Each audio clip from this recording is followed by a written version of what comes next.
This past weekend saw a second assassination attempt on Donald Trump, this time at his Florida golf club. And the Secret Service reportedly saw the barrel of the rifle sticking out of the fence on the property before the would-be assassin fled in a car and was subsequently tracked down and detained. Here to discuss is Matthew Peterson, editor-in-chief of Blaze News, Steve Baker, Blaze News investigative reporter, and Erik Prince, retired U.S. Navy SEAL and host of Off Leash with Erik Prince. Erik, thank you so much for your time today. So, how did this happen again? And is Donald Trump likely to receive increased security this time around? Look, it happened again because nothing has changed. Nobody's been fired from the Secret Service. There hasn't been a house cleaning of the head shed or of the ranks. The rhetoric, here's the problem. When the left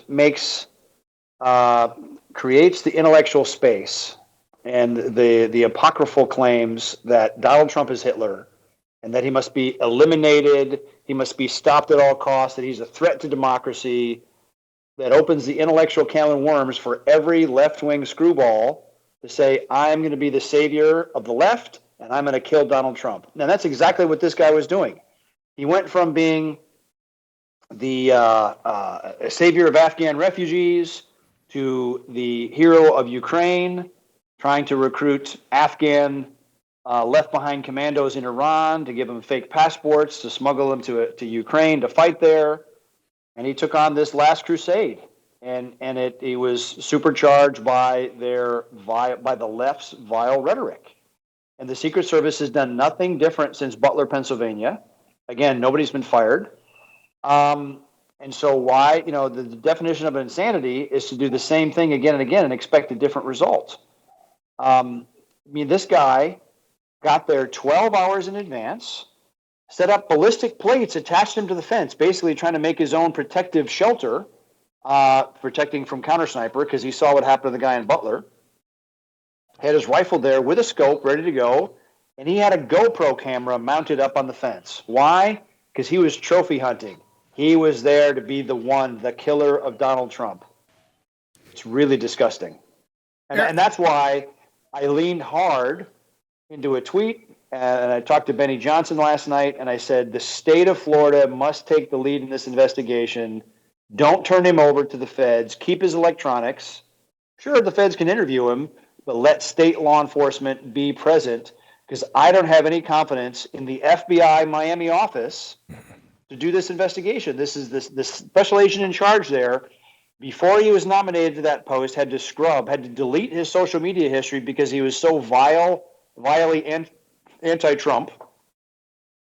And this is the same FBI office that did the bogus raid on Mar-a-Lago on this documents case. So if you think he's going to do an honest job at digging into leftist conspiracy to kill President Trump, no way. The state of Florida must step up and do their part. Erik, I want to ask you, and I'm going to get right to the heart of this matter. You had mentioned, I heard you mention it on Glenn Beck this morning and also just a moment ago, that you believe that this Ryan Roth was trophy hunting. But do you really believe that he was there in that place at that time by accident, or was he tipped off? Was he tipped off by the Secret Service, by HSI, local law enforcement, or is there a mole inside of the Trump White House, or the Trump administration, rather? Look, the president's schedule was not public. The fact that he was going golfing was certainly not publicized. Was there a yard crew, a wait staff, somebody somewhere that called and tipped? We don't know. That's what digging into his electronics will indicate. 2, there's a lot of other things that really smell, because apparently the Butler shooter and this guy yesterday both appeared in a BlackRock advertisement. That's what I heard today. Now, if that's true, the statistical likelihood of that happening randomly is infinitesimally impossible. So that's why a state law enforcement organization has to do this, because I just don't believe the feds, who have tried to do everything they can to memory hole and forget about Butler, Pennsylvania, forget about that the candidate for president was shot in the head, another guy was murdered, other people grievously wounded. Unacceptable. The real heroes of yesterday are the sheriffs, because they actually coordinated with each other across county lines. They fed someone had a photo apparently of the car that the guy fled in. Oh, and that's the other thing. It was a stolen vehicle. Did he steal his own car? I mean, did he carjack? Did he hotwire it? Did he defeat the ignition? Those are not things that idiots know how to do. There is some proficiency to that, or did someone provide that to him? Those kind of questions must be answered. But someone saw him fleeing the scene after the Secret Service shot at him 4 times, didn't hit him, bad, gets in a vehicle, flees, but they get a picture, so they load the license plate into the plate readers along the interstate, feed it to a helicopter, find him, intercept, stopped him.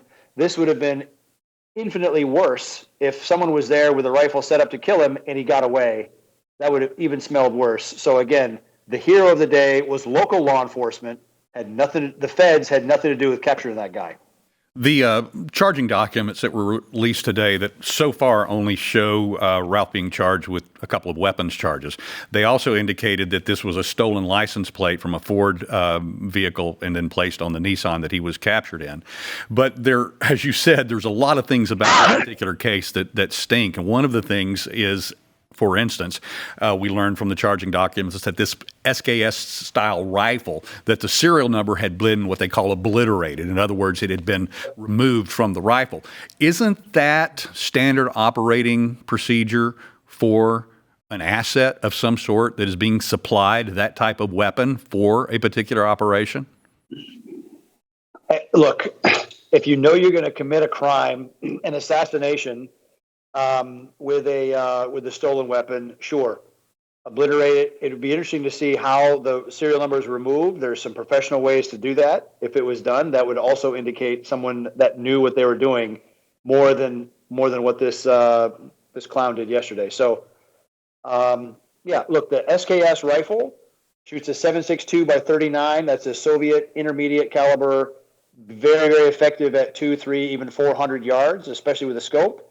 From where he was set up in the northeast corner of that country club, would have been about 150, 200 yards maximum shot. Very easy to make, especially someone static putting, standing around on a putting green. The thing that's really disgusts me about, on top of everything else, is golfing was a happy place for Donald Trump. Mm-hmm. He loved to do it. He's good at it. And they took that away from him. And so now every time he's on a golf course and he looks at a beautiful tree line, he thinks, yeah, that's a beautiful tree line, but that's also where somebody can be hiding, waiting to shoot me. I feel bad for the guy.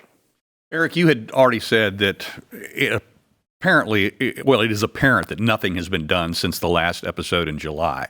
And with that in mind, and with your background and your history and your sourcing, what now needs to be done? Doesn't he need to either supplement or replace Secret Service protection before the election?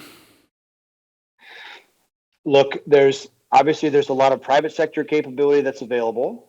It's exceedingly difficult to mesh that with a federal organization. The problem with the Secret Service is there's 10 or 15% are fantastic. Olympic level performance. Great. There's another 30% that are just bureaucrats showing up. There's another 50% that are just really useless and malign. And so it wouldn't be hard to top grade a lot. I just don't know how deep their bench is. So you could either supplement with the private sector, or I would actually advocate JSOC, the Joint Special Operations Command, which houses SEAL Team 6 and Delta.